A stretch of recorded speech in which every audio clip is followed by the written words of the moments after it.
ಯುಗಾದಿ ಹಬ್ಬ. ಹ್ಯಾಪಿ ಯುಗಾದಿ ಎಲ್ಲರಿಗೂ. ವಿಡಿಯೋ ಸ್ವಲ್ಪ ಲೇಟಾಗಿ ಬರುತ್ತೆ.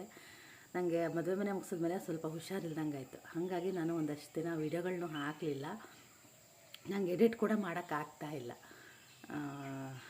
ಹಾಗಾಗಿ ಸ್ವಲ್ಪ ವೀಡಿಯೋ ಲೇಟಾಗಿ ಬರುತ್ತೆ. ಸಾರಿ, ಏನೋ ಅನ್ಕೋಬೇಡಿ, ಏನೂ ಮಾಡೋಕ್ಕಾಗಲ್ಲ. ಕಟ್ಟೆ ತೊಳಿತೀಗ. ನಿನ್ನೆ ಬಂದಾಗಿಂದ ಕರೆಂಟು ಇಲ್ಲ, ಟ್ಯಾಂಕಲ್ಲಿ ನೀರು ಕೂಡ ಇದೆಯೋ ಇಲ್ವೋ ಅನ್ನೋದು ಗೊತ್ತಿಲ್ಲ. ರಾತ್ರಿಯಿಂದ ನಾನು ಕಸ ಹೊಡಿತೀನಿ ಬಿಡು. ನಮ್ಮ ಚಿನ್ನಿ ನಿನ್ನೆ ಕಪ್ಪು ತಿಂದಿದ್ದಾಳೆ, ಇಲ್ಲೇ ಹಾಕಿದ್ದಾಳೆ. ಟೈಮ್ ಬಂದು 7:15. ನಾನು 7 ಗಂಟೆಗೆ ಎದ್ದಿದ್ದೀನಿ. ಇನ್ನು ಬೇವು ಬೆಲ್ಲ ಸ್ನಾನ ಮಾಡಿ ತಿನ್ನೋದಲ್ಲ, ಬೇವು ಬೆಲ್ಲ ಬೆಳಗ್ಗೆನೇ ತಿನ್ನೋದಾ? ಬೇವು ಬೆಲ್ಲ ಅಂದರೆ ಕೆಲವೊಬ್ರು ನಿಮ್ಮ ಕಡೆ ಮಾವಿನಕಾಯಿ ಅದೆಲ್ಲ ಹಾಕಿ ಮಾಡ್ತಾರೇನಲ್ಲ. ಮಾವಿನಕಾಯಿ ಅದೊಂಥರ ರಸದ ಥರ ಮಾಡ್ತಾರೆ. ನಮ್ಮಲ್ಲಿ ಏನಿಲ್ಲ. ಇದು ಏನದು ಬೇವು ಬೆಲ್ಲ ತಿನ್ನೋದಲ್ಲ, ನಾವು ಇದಿರುತ್ತಲ್ಲ ಏನದು ಪಂಚಕಜ್ಜಾಯ ಮಾಡ್ತಾರಲ್ವ, ಅದಕ್ಕೆ ಬೇವು ಹಾಕ್ಕೊಂಡು ತಿನ್ನೋದು. ನಮ್ಮಲ್ಲಿ ಆ ಪದ್ಧತಿ ಇದೆ. Hello friends, welcome back to the channel Krupa Malnad. ನಾನು ಕೃಪಾ. ಹೊಸ ವರ್ಷದ ಹಾರ್ದಿಕ ಶುಭಾಶಯಗಳು. ನಮ್ಮ ಪಂಚಾಂಗದ ಪ್ರಕಾರ ಯುಗಾದಿ ಹಬ್ಬದಿಂದನೇ ಹೊಸ ವರ್ಷ ಶುರುವಾಗುತ್ತೆ. ನನಗೆ ಹುಷಾರಿಲ್ಲದೆ ಇರೋದಕ್ಕೆ ನನ್ನ ವ್ಲಾಗ್ನೂ ತುಂಬ ಮಾಡ್ಕೊಂಡಿಲ್ಲ, ಒಂದು ಸ್ವಲ್ಪ ಮಾತ್ರ ಮಾಡಿಕೊಂಡೆ. ಯಾವಾಗಲೂ ನಾನು ಊರಿಗೆ ಹೋದಾಗ ತುಂಬ ವ್ಲಾಗ್ಗಳನ್ನ ಮಾಡಿ ಹಾಕ್ತೀನಿ, ಆದರೆ ಈ ಸಲ ಅದೇ ನಂಗೆ ಆಗಲೇ ಇಲ್ಲ ಮಾಡೋದಕ್ಕೆ. ನಂಗೆ ಮಾಡೋ ಮನಸ್ಸು ಕೂಡ ಇರಲಿಲ್ಲ. ತುಂಬ ಜನ ಹೇಳಿದರು ಸ್ವಲ್ಪ ರೆಸ್ಟ್ ತೊಗೊಳ್ಳಿ ಅಂತ ಹೇಳಿದ್ರಿ. ಆದರೆ ನಂಗೆ ಊರಿಗೆ ಹೋದೆ ಅಂದರೆ ನನಗೆ ವ್ಲಾಗ್ಗಳು ಚೆನ್ನಾಗಿ ಮಾಡಿಕೊಂಡು ಹಾಕಬೇಕು, ಮತ್ತು ತುಂಬ ಇಷ್ಟಪಟ್ಟು ನೋಡ್ತೀರಾ. ಹಾಗಾಗಿ ನಾನು ಮಾಡೋಣ ಅಂತ ಅಂದ್ಕೊಂಡಿದ್ದೆ. ಸಾರಿ, ಈ ಸಲ ಮತ್ತೆ ರಜಕ್ಕೆ ಹೆಂಗಿದ್ರು ಊರಿಗೆ ಹೋಗ್ತೀನಿ, ಆವಾಗ ವ್ಲಾಗ್ಗಳು ಬರುತ್ತೆ. ಆದ್ರೂ ಹಬ್ಬಕ್ಕೆ ಹೋಗಿರೋ ವ್ಲಾಗ್ ಮಾಡಬೇಕಾಗಿತ್ತು ಅಂತ ಆಮೇಲೆ ಅನ್ನಿಸ್ತು ನನಗೆ. ಅಮ್ಮ ತುಂಬ ಹೂವಿನ ಗಿಡ ಆಗಿತ್ತು ಈ ಸಲ, ವಿಡಿಯೋ ಮಾಡು ಅಂತ ಹೇಳಿದ್ರು. ನನಗೆ ಮಾಡೋಕ್ಕೆ ಆಗಲಿಲ್ಲ. ಸೇವಂತಿಗೆ ಗಿಡ ತುಂಬ ಚೆನ್ನಾಗಾಗಿತ್ತು. ಇದು ಎದುರುಗಡೆ ಎಷ್ಟಿತ್ತೋ ಅಷ್ಟಷ್ಟು ಸ್ವಲ್ಪ ವ್ಲಾಗ್ಗಳನ್ನ ಮಾಡಿಕೊಂಡೆ ಅಷ್ಟೇ. ನಾನು ಬರೀ ಊರಿಗೆ ಹೋದಾಗಿಂದ ಏನೂ ಮಾಡಿಲ್ಲ. ಮಲಗಿದ್ದೊಂದೇ ನಾನು ಮಾಡಿದ್ದು. ನಂಗೆ ಅಷ್ಟು ಸುಸ್ತಾಗ್ತಾಯಿತ್ತು. ಈ ಅಮ್ಮ ಬೆಳಗ್ಗೆ ಎದ್ದು ಅವರೆಲ್ಲ ಕೆಲಸ ಮಾಡ್ಕೊಂಡಿದ್ರು. ನಾನು ತೋರಣ ಒಂದು ಕಟ್ಟೋ ಕೆಲಸ ನಂದಾಗಿತ್ತು. ಚಿನ್ನಿನೂ ಮಲಗಿದ್ಲು. ನೆನ್ನೆನೂ ಅಷ್ಟೇ ನಾನು ಬೇಗ ಊಟ ಮಾಡಿ ಮಲಗಿಬಿಟ್ಟೆ. ಒಂದು ಸ್ವಲ್ಪ ಅಮ್ಮಂಗೆ ಹೋಳಿಗೆ ಮಾಡಿಕೊಟ್ಟೆ. ಸುಸ್ತಾದಂಗೆ ಆಯಿತು. ನಂಗೆ ಒಳಗಡೆನೇ ಜ್ವರ ಬಂದಿತ್ತು. ನಂಗೆ ಏನೋ ಅಂತಲೇ ಅರ್ಥ ಆಗ್ತಿರ್ಲಿಲ್ಲ. ತುಂಬ ಸುಸ್ತಾಗ್ತಾಯಿತ್ತು. ಊಟ ತಿಂಡಿನೂ ನಂಗೆ ಅಷ್ಟು ಚೆನ್ನಾಗಿ ಸೇರ್ತಾ ಇರಲಿಲ್ಲ. ಏನೂ ಮಾಡೋಕ್ಕೆ ಬೇಡ, ಯಾವ ಕೆಲಸನೂ ಬೇಡ, ಆ ಥರ ಆಗಿಬಿಟ್ಟಿತ್ತು. ಒಂದು 2-3 ದಿನ ಆದಮೇಲೆ ನಾನು ಕೂಡ ಸರಿ ಹೋದೆ. ಇದು ಅಷ್ಟೇ, ನಾಳೆದು ಇವತ್ತಿಂದು 2 ಸೇರಿಸಿ ವ್ಲಾಗ್ ಹಾಕಿದ್ದೀನಿ. ನಿಮಗೆ ಸರ್ಪ್ರೈಸ್ ಇದೆ. ಏನಾಯಿತು ಅಂತ ನಾನು ಯಾವತ್ತೂ ಈ ಥರ ವ್ಲಾಗ್ ಮಾಡಿರಲಿಲ್ಲ, ಇದೇ ಫಸ್ಟ್ ಟೈಮ್ ಮಾಡ್ತಾ ಇರೋದು. ಹಬ್ಬ ಅಂದರೆ ಕೆಲವೊಂದು ಪದ್ಧತಿಗಳು ಇರ್ತವೆ ಅಲ್ಲ. ನೋಡಿ, ನಮ್ಮಲ್ಲಿ ದೀಪಾವಳಿಗೂ ಕೂಡ ಎಣ್ಣೆ ಸ್ನಾನ ಮಾಡ್ತೀವಿ. ಹಾಗೆ ಯುಗಾದಿಗೂ ಕೂಡ ಕೆಲವೊಂದು ಕಡೆ ಎಣ್ಣೆ ಸ್ನಾನ ಮಾಡೋ ಪದ್ಧತಿ ಇರುತ್ತೆ. ಕೆಲವೊಂದು ಸಲ ನಾವು ಅದನ್ನು ಯಾಕೆ ಮಾಡ್ತೀವಿ, ಏನಕ್ಕೆ ಮಾಡ್ತೀವಿ ಅನ್ನೋದೇ ನಮಗೆ ಗೊತ್ತಿರಲ್ಲ. ಯಾಕಂದರೆ ಇವಾಗಿನ ಜನ್ರೇಷನ್ ಮಕ್ಕಳು ಯಾಕೆ ಹೆಂಗೆ ಅಂದರೆ ಅದು ಯಾಕೆ ಮಾಡ್ತಾರೆ, ಇದು ಯಾಕೆ ಮಾಡ್ತಾರೆ ಅಂತ ಎಲ್ಲದಕ್ಕೂ ನನ್ನ ಕಾರಣನ ಕೇಳ್ತಾರೆ. ನಾವೆಲ್ಲ ಅವಾಗ ಏನೂ ಕೇಳಲೇ ಇಲ್ಲ. ಹಬ್ಬ ಅಂದ ತಕ್ಷಣ ಅದೊಂಥರ ಆ ಸಂಭ್ರಮ, ಖುಷಿ, ಅದೇ ಒಂಥರ ಬೇರೆ ಥರ ಇರ್ತಾಯಿತ್ತು. ಇವಾಗಿನ ಮಕ್ಕಳಿಗೆ ನಾವು ಅದ್ರ ಬಗ್ಗೆ ಅರಿವು ಮೂಡಿಸೋದ್ರಿಂದ ಅವರಿಗೂ ನೆಕ್ಸ್ಟು ನಾವು ಈ ಹಬ್ಬನ ಮಾಡಬೇಕು, ಇದರಿಂದ ಏನೋ ಒಂದು ಸೈಂಟಿಫಿಕ್ ರೀಸನ್ ಇದೆ ಅನ್ನೋದು ಕೂಡ ಗೊತ್ತಾಗುತ್ತೆ. ಹಾಗೆ ಬೇವು ಬೆಲ್ಲ ತಿನ್ನೋದು ಅದು ಹೇಗೆ ಅಂದರೆ ಕಹಿ ಸಿಹಿ ಎರಡೂ ನಮ್ಮ ಜೀವನದಲ್ಲಿ ಸಮಪಾಲಾಗಿ ಬರಲಿ ಅನ್ನೋದಿರುತ್ತೆ. ಹಾಗೆ ಆರೋಗ್ಯದ ಬಗ್ಗೆ ಕೂಡ ಒಂದೊಳ್ಳೆ ಅಂದರೆ ಬೇವಿನ ಸೊಪ್ಪನ್ನ ಯಾಕೆ ತಿನ್ನೋದು ಅಂದರೆ ಆರೋಗ್ಯಕ್ಕೂ ಒಳ್ಳೆಯದು. ಮತ್ತು ನಮಗೆ ಯುಗಾದಿ ಹಬ್ಬ ನಮಗೆ ಒಂದೇ ಅಲ್ಲ ನೋಡಿ, ಪ್ರಕೃತಿಗೂ ಕೂಡ ಇದು ಒಂಥರ ಹೊಸ ವರ್ಷನೇ ಇದು. ಯಾಕಂದರೆ ಹಳೆ ಎಲೆ ಎಲ್ಲ ಉದುರಿ ಹೊಸ ಎಲೆ ಚಿಗುರು ಬರೋಂಥದ್ದು. ಹಾಡಿದೆ ನೋಡಿ, ವಸಂತ ಮಾಸ ಬಂದಾಗ ಮಾವು ಚಿಗುರಲೇಬೇಕು ಅಂತ. ಆ ಥರ ಚಿಗುರು ಇರುತ್ತೆ ಮತ್ತು ಎಲೆಗಳೆಲ್ಲ ಜಾಸ್ತಿ ಸಿಗುತ್ತೆ. ಅದನ್ನು ತಿನ್ನೋದ್ರಿಂದ ಆರೋಗ್ಯಕ್ಕೂ ಒಳ್ಳೆಯದು ಅನ್ನೋ ದೃಷ್ಟಿಯಿಂದ ಹಿಂದೆಲ್ಲ ಮಾಡಿರ್ತಾರೆ. ಬರೀ ಕಹಿನೂ ತಿನ್ನೋಕ್ಕಾಗಲ್ವಲ್ಲ, ಸ್ವಲ್ಪ ಸ್ವೀಟ್ ಇರಲಿ ಅಂತ ಅದ್ರ ಜೊತೆಗೆ ಬೆಲ್ಲನೂ ಹಾಕಿ ತಿಂತಾರೆ ಅಂತ ನಾನು ಅಂದ್ಕೊಂಡಿದ್ದೀನಿ. ನಿಮ್ಗೆ ಯಾರಿಗಾದರೂ ಗೊತ್ತಿದ್ದರೆ ನನಗೆ ಕಮೆಂಟಲ್ಲಿ ತಿಳಿಸಿ. ನನಗೆ ಎಷ್ಟು ಗೊತ್ತಿದೆಯೋ ಅಷ್ಟನ್ನು ನಿಮಗೆ ನಾನು ಹೇಳ್ತಾ ಇದ್ದೀನಿ ಅಷ್ಟೇ. ಯುಗಾದಿ ಹಬ್ಬ ಅಂದರೆ ಆ ಪದದಲ್ಲೇ ಅರ್ಥ ಇದೆ ನೋಡಿ. ಯುಗಾದಿ ಅಂದರೆ ಯುಗದ ಆದಿ ಅಂತ, ಅಂದರೆ ಆರಂಭ ಅಥವಾ ಪ್ರಾರಂಭ ಅಂತ, ಅಂದರೆ ಹೊಸ ಸಂವತ್ಸರದ ಆರಂಭ ಅಂತ ಇರುತ್ತೆ. ಬೆಳಗ್ಗೆನೇ ಎದ್ದವರೆ ನಾವು ಬೇವು ಬೆಲ್ಲನ ತಿನ್ನಬೇಕಾಗಿತ್ತು. ನಾನಿವತ್ತು ಗುರುವಾರ ಆದ್ದರಿಂದ ನಾನು ತಿನ್ನಲಿಲ್ಲ. ಆಮೇಲೆ ಮತ್ತೆ ಸ್ನಾನ ಎಲ್ಲ ಮುಗಿಸಿ ತಿನ್ನೋಣ ಅಂತ ಹೇಳಿ ಈಗ ನಾನು ಬೇವು ಬೆಲ್ಲನ ತಿಂತಾ ಇದ್ದೀನಿ. ಇವತ್ತು ಗುರುವಾರ ಆದ್ದರಿಂದ ನಾನು ಬೇಗ ಪೂಜೆ ಮಾಡಿದೆ. ಅಮ್ಮಂಗೆ ಗೊತ್ತಲ್ವ, ಎಮ್ಮೆ ಕರಿಯೋದು, ಎಮ್ಮೆ ಕಟ್ಟೋದು ಅದೆಲ್ಲ ಇತ್ತು. ಚಿನ್ನಿನೂ ಎದ್ದಿರಲಿಲ್ಲ, ಅವಳು ಲೇಟಾಗಿ ಹೇಳ್ತೀನಿ ಅಂತ ಹೇಳಿದ್ಲು. ಆದರೆ ಇಷ್ಟೊತ್ತಿಗೆ ಎದ್ದಿದ್ಲು ಅವಳು, ಯಾಕಂದರೆ ಎಲ್ಲರೂ ತಿಂಡಿ ತಿಂದರು. ಚಿನ್ನಿಗೆ ನಾನು ಸ್ವಲ್ಪ ಬೆಂಡೆಕಾಯಿ ಹುರಿದು ಬೆಂಡೆಕಾಯಿ ಬಜ್ಜಿನ ಮಾಡಿ ಕೊಟ್ಟೆ.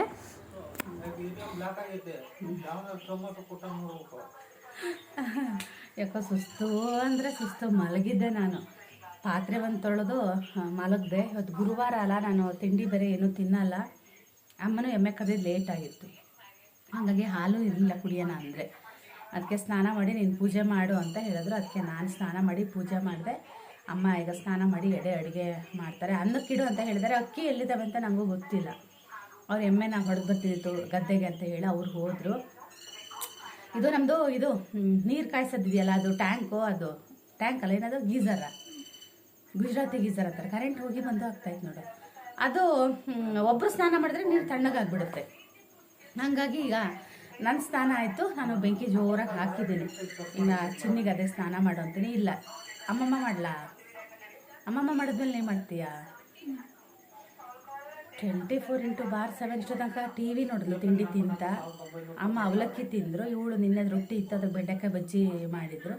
ಅವಳೇ ಮಾಡ್ಕೊಂಡ್ಲು, ನಾನು ಹೆಚ್ಚಿಕೊಟ್ಟೆ, ಅಮ್ಮ ಹುರಿದ್ರು, ಅವಳು ಬೆಂಡೆಕಾಯಿ ಬಜ್ಜಿ ಮಾಡ್ಕೊಂಡು ರೊಟ್ಟಿ ತಿಂದ್ಲು. ಅಮ್ಮ ಅವಲಕ್ಕಿ ತಿಂದರು, ನಾನೇನೂ ತಿಂದಿಲ್ಲ. ಅದೇ ನಂಗೆ ಈಗ ಹಸು ಆಗ್ತಾಯಿದೆ. ದೇವ್ರಿಗೆ ನೈವೇದ್ಯ ಮಾಡಿರೋ ಬಾಳೆಹಣ್ಣು ತಿಂದೆ. ಅಮ್ಮ ಅದೇ ಎಮ್ಮೆ ಹೊಡೆಯೋಕ್ಕೆ ಹೋಗಿದ್ದಾರೆ. ಬಂದಮೇಲೆ ಅವರು ಸ್ನಾನ ಮಾಡಿ ಅಡುಗೆ ಶುರು ಮಾಡ್ತಾರೆ. ನಾನೇನು ದೇವಸ್ಥಾನಕ್ಕೆ ಹೋಗಲ್ಲ. ಹಳೆ ಮನೇಲಿ ಪೂಜೆ ಮಾಡಿದ್ದಾರೆ, ದೇವಸ್ಥಾನದ ಗಂಟೆ ಶಬ್ದ ಕೇಳ್ತಾ ಇತ್ತು. ನಾನಾಗಲೇ ಪಾತ್ರೆ ತೊಳಿತಾ ಇದ್ದಲ್ಲ, ಆ ಟೈಮಲ್ಲಿ ನಾನು ಪಾತ್ರೆ ತೊಳೆದ್ರೆ ಒಂದು ಅರ್ಧ ಗಂಟೆ ಮಲಗಿ ಆನಂತರ ಮತ್ತೆ ಎದ್ದು ಸ್ನಾನಕ್ಕೆ ಹೋದೆ. ಮುಖಕ್ಕೆಲ್ಲ ಹಸಿರು ಹಚ್ಕೊಂಡೆ, ಕಡಲೆ ಹಿಟ್ಟು ಅದೆಲ್ಲ ಹಚ್ಕೊಂಡು ಸ್ನಾನ ಮಾಡಿದೆ. ಟ್ಯಾನು ಬೇಗ ಕಮ್ಮಿ ಆಗ್ತಾಯಿದೆ, ಅದಕ್ಕೆ ಬಿಡಬಾರ್ದು ಅಂತ ಅಂದ್ಕೊಂಡಿದ್ದೀನಿ. ಕೈ ತುಂಬ ಆಗಿತ್ತು, ತುಂಬ ಡಿಫ್ರೆನ್ಸ್ ಬಂದಿದೆ. ನೀವು ಮಾಡ್ಕೊಳಲ್ಲ ಅದನ್ನ? ಅಲ್ಲಿ ಟೊಮೆಟೊನು ಇಟ್ಟಿದ್ದೀನಿ ನೋಡಿ. ಸ್ನಾನನಾ? ತಲೆ ಸರಿ ಇಲ್ಲ ನಿಂಗೆ ಹಬ್ಬದ ದಿನ. ನೀನು ಬೇವು ಬೆಲ್ಲ ತಿನ್ನಲ್ಲ. ಪವನಣ್ಣು ಬೇವು ಬೆಲ್ಲ ಕೊಡು. ನಮ್ಮಲ್ಲಿ ಎದ್ದ ತಕ್ಷಣ ಬೇವು ಬೆಲ್ಲ ತಿಂದು ನಮಸ್ಕಾರ ಮಾಡಿ ಮಾಡೋದು. ನಾನು ಸ್ನಾನ ಇವತ್ತು ತಿನ್ನಲ್ಲ, ಹಂಗಾಗಿ ನಾನು ತಿನ್ನಲಿಲ್ಲ ಅಷ್ಟೇ. ತಿಂತೀಯಾ ಬೇವು ಬೆಲ್ಲ? ತಿಂದ್ಯಾ ಬೇವು ಬೆಲ್ಲ ಕೊಡ್ಲಾ? ಹೋಗಿ ನೀನು ಸ್ನಾನ ಮಾಡೋಕೆ ಚಿನ್ನಿ. ಅವಳು ನನಗಿಂತ ಸೋಮಾರಿ ಆಗಿದ್ದಾಳೆ. ಇಲ್ಲಿ ಊರಿಗೆ ಬಂದರೆ ಹಾಗೇನೆ. ನಂಗೆ ಬೇರೆ ಹುಷಾರು ಬೇರೆ ಇಲ್ಲಲ್ಲ, ಸುಸ್ತಾಗ್ತೈತಿ. ಇವನು ಅದೇ ವಿಡಿಯೋ ಇದು ಬರ್ತೀಯಾ ಅಂತ ಕರೀತಿದ್ದಾನೆ. ನಾನು ವಿಡಿಯೋ ಏನೂ ಆಗೇ ಇಲ್ಲ, ಮಾಡ್ಕೊಂಡೇ ಇಲ್ಲ. ಅಯ್ಯಪ್ಪ ಸುಮ್ಮನೆ ಮರಿಯ ಸಾಕು ನನಗೆ. ಜೀವನೇ ವಜೆ ಆಗೈತೆ ನನಗೆ. ಈಗ ಒಂದೊಂದು ಅಲ್ಲಿಗೆ ಬಾ, ಇಲ್ಲಿಗೆ ಬಾ. ಚಿಕ್ಕಪ್ಪನ ಮಗ ನಮ್ಮ ಅತ್ತೆ ಮನೆಗೆ ಹೋಗೋಣ ಬಾ ಅಂತ ಕರಿತಾ ಇದ್ದ. ಏನಾಗಿತ್ತು ಅಂದರೆ ಹೋಳಿಗೆನ ನಾನು ಬಾಕ್ಸಲ್ಲಿ ಹಾಕಿ ಇಟ್ಟಿದ್ದೆ. ಅದು ಹೆಂಗೆ ಇರುವೆಗಳಿಗೆ ಗೊತ್ತಾಗುತ್ತೋ ಏನೋ ಗೊತ್ತಿಲ್ಲ, ಆ ಬಾಕ್ಸಲ್ಲಿ ಇರುವೆ ಹತ್ಬಿಟ್ಟಿತ್ತು. ನಮ್ಮಮ್ಮ ಕೆಳಗಡೆ ಲಕ್ಷ್ಮಣ ರೇಖೆ ಎಳೆದು ಇಡಬೇಕಾಗಿತ್ತು ಅಂತ ಹೇಳಿದ್ರು. ನನಗೂ ಮರ್ತೋಯ್ತು, ಹಾಗೆ ಇಟ್ಟಿದ್ದೆ. ಅದಕ್ಕೆ ಅಮ್ಮ ಎಲ್ಲ ಆ ಥರ ಹಾಕಿದ್ದಾರೆ, ಅದರಲ್ಲಿ ಇರುವೆಗಳು ಹೋಗಲಿ ಅಂತ. ಇದು ಹೋಳಿಗೆ ಬೇಳೆ ಸಾರು ಹಾಗೆ ಅನ್ನ. ಅಡುಗೆ ಒಂದು ಸ್ವಲ್ಪ ಅರ್ಧಂಬರ್ಧ ಆಗಿದೆ. ಅಮ್ಮ ಸ್ನಾನ ಮಾಡಿ ಎಡೆ ಮಾಡೋದಕ್ಕೆ ಅಂತ ಎಲ್ಲ ಸ್ವಲ್ಪ ರೆಡಿ ಮಾಡಿದ್ದಾರೆ. ಚಿತ್ರಾನ್ನನೂ ಅವ್ರಿಗೆ ಎಷ್ಟು ಬೇಕೋ ಅಷ್ಟು ಮಾತ್ರ ಕೈ ಆಡ್ಕೊಂಡಿದ್ದಾರೆ. ಆಮೇಲೆ ಚೆನ್ನಾಗಿ ಕೈ ಆಡ್ಕೊಡ್ತೀನಿ ಅಂತ ಹೇಳಿದ್ರು. ಇವತ್ತು ಹೊಸ ಹುಣಸೆ ಹಣ್ಣನ್ನು ಹಾಕಿ ಚಿತ್ರಾನ್ನ ಮಾಡಿದರು. ಅಂದರೆ ಹುಣಸೆ ಹಣ್ಣಿನ ಪಲ್ಪ್ ಹಾಕಿ ಒಗ್ಗರಣೆ ಮಾಡಿದರು. ತುಂಬ ಚೆನ್ನಾಗಾಗಿತ್ತು. ಇದರಲ್ಲಿ ಮಾವಿನಕಾಯಿ ಚಿತ್ರಾನ್ನ ಮಾಡ್ತಾರೆ, ಆದರೆ ಅಮ್ಮಂಗೆ ಮಾವಿನಕಾಯಿ ಸಿಕ್ಕಿರಲಿಲ್ಲ ಅಂತೆ. ಹಾಗಾಗಿ ನಾನು ಪೂಜೆ ಮಾಡಿದ್ದೆಲ್ಲ ಅಮ್ಮ ಎಡೆ ಮಾಡಿ ಅವರು ಕಾಯಿ ಎಲ್ಲ ಒಡೆದ್ರು. ಊರಿಗೆ ಬಂದಾಗ ಹೆಚ್ಚಾಗಿ ನಾನು ಪೂಜೆ ಮಾಡಲ್ಲ, ಅಮ್ಮನೇ ಮಾಡೋದು ಜಾಸ್ತಿ. ಇವತ್ತು ಗುರುವಾರ ಆದ್ದರಿಂದ ನಾನು ಮಾಡಿದೆ. ಆಮೇಲೆ ಅಮ್ಮ ಸೌತೆಕಾಯಿ ಹೆಚ್ಚಿಕೊಟ್ರು, ನಾನು ಸ್ವಲ್ಪ ಕೋಸಂಬರಿ ಮಾಡಿದೆ. ಅವರು ಎಡೆಗೆ ಮಾತ್ರ ಸ್ವಲ್ಪ ಮಾಡ್ಕೊಂಡಿದ್ರು. ಆಮೇಲೆ ಬಾಳೆಹಣ್ಣು ಹಾಕಿ ಶೀಕರಣೆ ಮಾಡ್ತೀನಿ ಅಂತ ಮಾಡಿದರು. ಮದುವೆ ಮನೆಯಲ್ಲಿಗೆ ತಿಂದಿದ್ದೆ ಅಂತ ಹೇಳಿದ್ದೆ ಅಲ್ಲ, ಮಾಡಿದರು. ಅದು ನನಗೇನು ಅಷ್ಟೊಂದು ಇಷ್ಟ ಆಗಲಿಲ್ಲ, ಆದರೆ ಅವ್ರು ಹೆಂಗೆ ಮಾಡ್ತಾರೋ ಗೊತ್ತಿಲ್ಲ. ಆಮೇಲೆ ನಮಗೆ ಬಿಸಿ ಬಿಸಿ ಹೋಳಿಗೆನ ಮಾಡಿ ಕೊಟ್ಟರು. ನಾನು 2 ಹೋಳಿಗೆ ತಿಂದೆ. ಆಮೇಲೆ ನಂಗೆ ಹೆಚ್ಚಾದಂಗೆ ಆಗಿಬಿಡ್ತು ಊಟ ಇವತ್ತು. ನಾನು ತುಂಬ 2-3 ದಿನದಿಂದ ಊಟ ಅಷ್ಟೊಂದು ಚೆನ್ನಾಗಿ ನಂಗೆ ಸೇರಿರಲಿಲ್ಲ. ಹಾಗಾಗಿ ನನಗೆ ಇವತ್ತು ಊಟ ಸ್ವಲ್ಪ ಜಾಸ್ತಿ ಆಗಿಬಿಡ್ತು. ಮಧ್ಯಾಹ್ನ ಮಲಗ್ದೋಳು ನಂಗೆ ಎಚ್ಚರನೇ ಇಲ್ಲ, ಹಾಗೆ ಮಲಗಿಬಿಟ್ಟಿದ್ದೀನಿ. ಆಮೇಲೆ ಚಿಕ್ಕಪ್ಪನ ಮಗ ಬಂದ, ನಾನು ಅವನು ವೀಡಿಯೋನ ಅಪ್ಲೋಡ್ ಮಾಡೋದಕ್ಕೆ ಅಂತ ಹೋದ್ವಿ. ಚಿನ್ನಿ ಆಲ್ರೆಡಿ ಊಟ ಮಾಡಿದ್ಲು, ಅವಳು ಒಂದು ಹೋಳಿಗೆನೂ ತಿನ್ನಲಿಲ್ಲ. ಅವಳಿಗೆ ಕಾಯಿ ಹೋಳಿಗೆ ಆದರೆ ಇಷ್ಟಪಟ್ಟು ತಿಂತಾಳೆ. ಹೋದ ಸಲ ಬಂದಾಗ ಅದಕ್ಕೆ ಅಮ್ಮ ಕಾಯಿ ಹೋಳಿಗೆ ಮಾಡಿದರು. ದಿನ ಅವಳಿಗೆ ಊಟದ ಟೈಮಿಗೆ ಎರಡೆರಡೆ ಹೋಳಿಗೆನ ಮಾಡಿ ಕೊಡ್ತಾಯಿದ್ರು. ಹೇಳಿದ್ರು ಮಾಡಲಾ ಅಂತ ಹೇಳಿ ಅಮ್ಮ, ಆಮೇಲೆ ಬೇಡ ಅಂತ ಹೇಳಿದ್ಲು. ಅಮ್ಮಂಗೂ ಕೆಲಸ ಅಂದರೆ ಕೆಲಸ ಆಗಿತ್ತು ಪಾಪ. ಕೊಟ್ಟಿಗೆ ಮನೆ ಕಟ್ಟಕ್ಕೆ ಬರ್ತಾಯಿದ್ರು, ಮನೆ ಹತ್ರ ದರ್ಕ್ ಹೊರೋದಕ್ಕೆ ಬರ್ತಾಯಿದ್ರು. ಅವರಿಗೆಲ್ಲ ಊಟ ತಿಂಡಿ ನೀರು ಮಜ್ಜಿಗೆ ಟೀ ಅಂತ ಎಲ್ಲ ಮನೆ ಹತ್ರ ಗೊತ್ತಲ್ವ, ಕೆಲಸಕ್ಕೆ ಬಂದರೆ ತುಂಬ ಕೆಲಸ ಆಗುತ್ತೆ. ಅದೇ ಇವತ್ತು ರೇಣುಕಕ್ಕ ಬರ್ತಾಳೋ ಇಲ್ವೋ ಅಂತಲೂ ಅಂದ್ಕೊಂಡಿದ್ವಿ. ಆಮೇಲೆ ಅವಳು ಕೂಡ ಬಂದಳು. ನಮ್ಮಲ್ಲಿ ಅಂದರೆ ಹಬ್ಬ ಆದಾಗ ಅವರಿಗೆ ತಿಂಡಿ ಕೊಡ್ತೀವಿ, ಎಡೆ ಕೊಡೋದು ಅಂತ ಹೇಳಿ ಕೊಡ್ತೀವಿ. ಅಂದರೆ ಮನೇಲಿ ಏನೇನು ಅಡುಗೆ ಮಾಡಿರ್ತೀವೋ ಅವರಿಗೂ ಎಲ್ಲದು. ಮುಂಚೆ ಎಲ್ಲ ಬಂದು ಸಂಜೆ ಇಸ್ಕೊಂಡು ಹೋಗ್ತಾಯಿದ್ರು. ಇವಾಗ ರೇಣುಕಕ್ಕ ಬೇಗ ಬರ್ತಾಳೆ. ಹಾಗೆ ಊಟ ಮಾಡಿ ನಾನು ಅಮ್ಮ ಚಿನ್ನಿ ಎಲ್ಲ ಸುಮಾರು ಹೊತ್ತು ಮಲಗಿದ್ವಿ. ಆಮೇಲೆ ನಾನೊಂದು ಸ್ವಲ್ಪ ಹೊತ್ತು ಎದ್ದುಬಿಟ್ಟು ಒಂದು ವೀಡಿಯೋನ ಎಡಿಟ್ ಮಾಡಿಕೊಂಡೆ.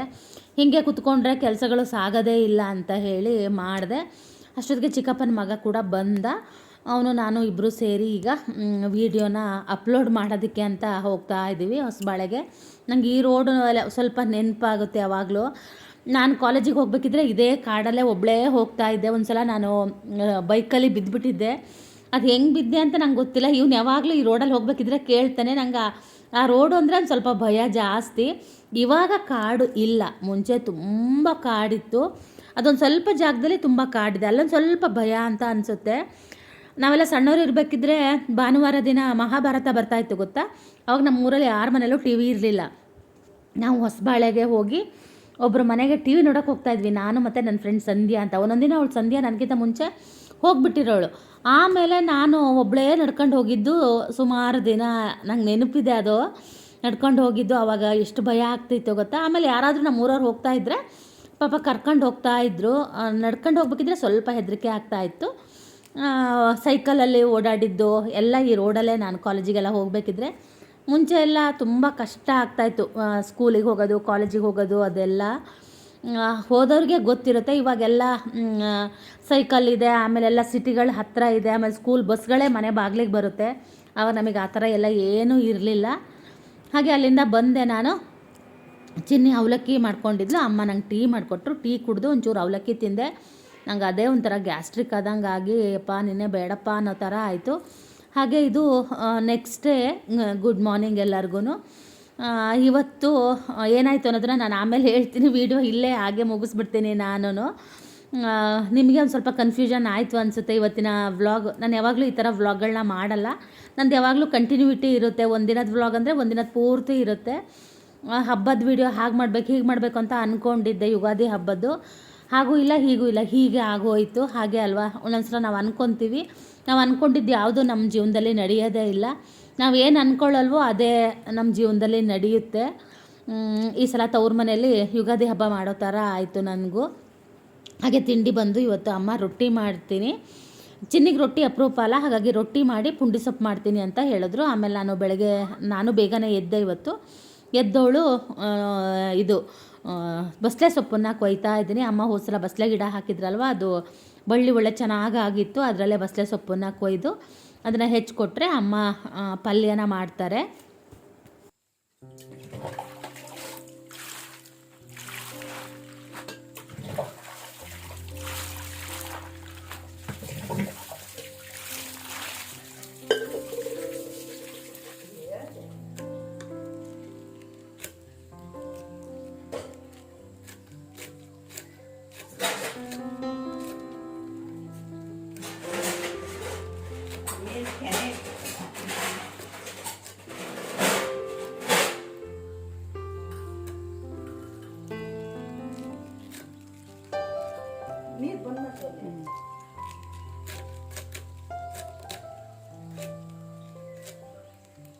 ಇಲ್ಲ ಈರುಳ್ಳಿ ಹಾಕಿಲ್ಲ.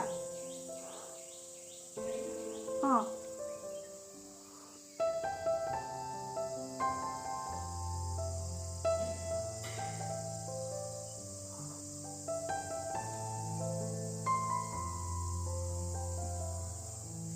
Good morning. ಇರುವೆನೇನೋ ಕಚ್ಚಿಬಿಡ್ತು. ಬೇಗ ಎಚ್ಚರ ಆಯಿತು. ನಾನು ಬೇಗನೆ ಎದ್ದೆ. ನಿನ್ನೆ ನನಗೆ ಯಾಕೋ ಹುಷಾರಿಲ್ಲಂಗೆ ಆಗ್ಬಿಡ್ತು. ರಾತ್ರಿ ನಾನು ಊಟನೂ ಮಾಡಿಲ್ಲ, ಹಾಗೆ ಮಲಗಿದೆ. ಬೇಗ ಎಚ್ಚರ ಆಯಿತು, 5 ಗಂಟೆಗೆ ಎಚ್ಚರ ಆಯಿತು. ಎದ್ದವಳು ಮತ್ತೆ ಇಲ್ಲಿ ಹೊರಗೆ ಬಂದು ಮಲಗಿದೆ. ನಂದು ಯಾಕೋ ಗೊತ್ತಿಲ್ಲ, ಮೊಬೈಲ್ ನೆಟ್ವರ್ಕೇ ಸಿಗ್ತಾಯಿಲ್ಲ. ಏನಾಗಿದೆ ಅನ್ನೋದು ಗೊತ್ತಿಲ್ಲ. ಅದೇ ಇವತ್ತು ಊರಿಗೆ ಹೋಗೋಣ ಅಂತ ಇದ್ದೀವಿ. ನಾಳೆ ಹೋಗೋಣ ಅಂತ ಅಂದ್ಕೊಂಡಿದ್ದೆ. ಆಮೇಲೆ ಯಾಕೋ ಗೊತ್ತಿಲ್ಲ, ಇವತ್ತೇ ಹೋಗೋಣ ಅನ್ನಿಸ್ತಾ ಇದೆ. ನಮ್ಮ ಮನೆಯವ್ರು ಬರ್ತಾರೋ ಅಥವಾ ನಾವೇ ಇಬ್ಬರು ಹೋಗ್ತೀವೋ ಅನ್ನೋದು ಗೊತ್ತಿಲ್ಲ. ಎಂಥ ಉರಿ ಅನ್ನಿಸ್ತಾ ಇತ್ತು. ಏನೋ ಕಚ್ಚಿತು. ಅಲ್ಲಿ ಇದನ್ನು ಕೊಯ್ಯಕ್ಕೆ ಹೋಗಿದ್ದಲ್ಲ, ಅಲ್ಲಿ ಸಣ್ಣ ಕೆಂಪು ಗದ್ದೆ ಇರುತ್ತೆ ಗೊತ್ತಾ, ಅದಿತ್ತು. ಮರದ ಮೇಲೆ ಚಗಳಿ ಅಂತ ಹೇಳ್ತೀವಲ್ಲ ಅದು ಉರಿ ಉರಿ ಅಂತ ಇದೆ. ಅದಕ್ಕೆ ಒಂದು ಕಡಿತು ಮತ್ತು ಹತ್ತಿತ್ತು ಒಂದು 2-3 ಮೇಲಿಂದ ಬಿತ್ತು, ಏನೋ ನಂಗೆ ಗೊತ್ತಿಲ್ಲ. ಉರಿ ಉರಿ ಉರಿ ಅನ್ನಿಸ್ತಾ ಇದೆ. ಅದೇ ಇವತ್ತು ತಿಂಡಿ ಬಂದು ರೊಟ್ಟಿ ಮಾಡ್ತೀನಿ ಅಂದ್ರೆ ಅಮ್ಮ, ರೊಟ್ಟಿ ಮತ್ತು ಪುಂಡಿ ಸೊಪ್ಪು, ಟೀ ಒಂದು ಸ್ವಲ್ಪ ಬಂದಿದ್ದೀನಿ. ರಾತ್ರಿನೂ ಏನೂ ಕುಡ್ದಿಲ್ಲಲ್ಲ, ತಿಂದಿಲ್ಲಲ್ಲ, ಹಾಗಾಗಿ ಸ್ವಲ್ಪ ಹಾಕ್ಕೊಂಡಿದ್ದೀನಿ. ಸ್ವಲ್ಪ ಆಮೇಲೆ ಕುಡಿತೀನಿ ಅಂತ ಹಾಗೆ ಇಟ್ಟು ಬಂದಿದ್ದೀನಿ. ಅಮ್ಮ ಅದೇ ತಂಬ ಹಾಲಲ್ಲಿ ಟೀ ಮಾಡಿ ಕುಡಿದ್ರೆ ಕೊಲೆಸ್ಟ್ರಾಲ ಅಂತ ಕೇಳ್ತಾ ಇದ್ದರು. ಹಾಲು ಕಾಯಿಸ್ತದಕ್ಕೇ ತೆಗ್ದಿರಲ್ಲ, ಹಂಗಾಗಿ ನಾನು ಬಂದಾಗಷ್ಟೇ ಅವರು ಕುಡಿಯೋದು. ನನಗೆ ಈ ಟೀ ಇಷ್ಟ ಆಗುತ್ತೆ, ಹಂಗಾಗಿ ನಾನು ಇದನ್ನು ಕುಡಿತೀನಿ. ಚೆನ್ನಾಗಿದೆ ಇವತ್ತು ಟೀ. ಅದ್ಯಾವುದೋ ಟೀ ಪುಡಿ ತುಂಬ ಚೆನ್ನಾಗಿದೆ, ನಮ್ಮನೆಯೇ ಹೊಸಲ ತಂದಿದ್ರಂತೆ, ತುಂಬ ಚೆನ್ನಾಗಿದೆ ಅಂತಿದ್ರಮ್ಮ. ಇದು ಕಣ್ಣನ ದೇವನಂತೆ. ನಾನು ಯಾವಾಗಲೂ ಕಣ್ಣನ ದೇವನೇ ಕುಡಿಯೋದು. ಎಷ್ಟು ಉರಿತಾ ಇದೆ ಅಂದರೆ ತುಂಬ ಉರಿತಾ ಇದೆ. ಕಚ್ಚಿದ್ದು ನಾನಿದೆ ಅಂತ ಅನ್ಕೊತಾ ಇದ್ದೀನಿ. ಇಲ್ಲ ಆದರೆ ಚಿನ್ನಿ ಇನ್ನೂ ಎದ್ದಿಲ್ಲ, ಅದೇ ಎಬ್ಬಿಸ್ಬೇಕು ಅವಳನ್ನು. ಬೆಳಗ್ಗೆನೇ ಹೋಗೋದು, ಎಷ್ಟೊತ್ತಿಗೆ ಹೋಗೋದು ಏನೂ ಗೊತ್ತಿಲ್ಲ. ನಮ್ಮನೆಯವ್ರು ಇವತ್ತು ಈಗ ಎದ್ದಿದ್ದೀನಿ ಅಂತ ಫೋನ್ ಮಾಡಿದ್ರು. ಎದ್ದು ಆಮೇಲೆ ನಿನಗೆ ಫೋನ್ ಮಾಡ್ತೀನಿ ಅಂದರು. ನಾನೇ ಹತ್ರ ಬಸ್ಸಿಗೆ ಬರಲ್ಲ ಅಂತಲೂ ಕೇಳ್ತಾ ಇದ್ದೀನಿ. ಚಿಕ್ಕಪ್ಪನ ಮಗನ ಹತ್ರ ಬಿಡಿಸ್ಕೊಂಡ್ಲ ಅಂತಲೂ ಅಂತಾಯಿದ್ದೀನಿ.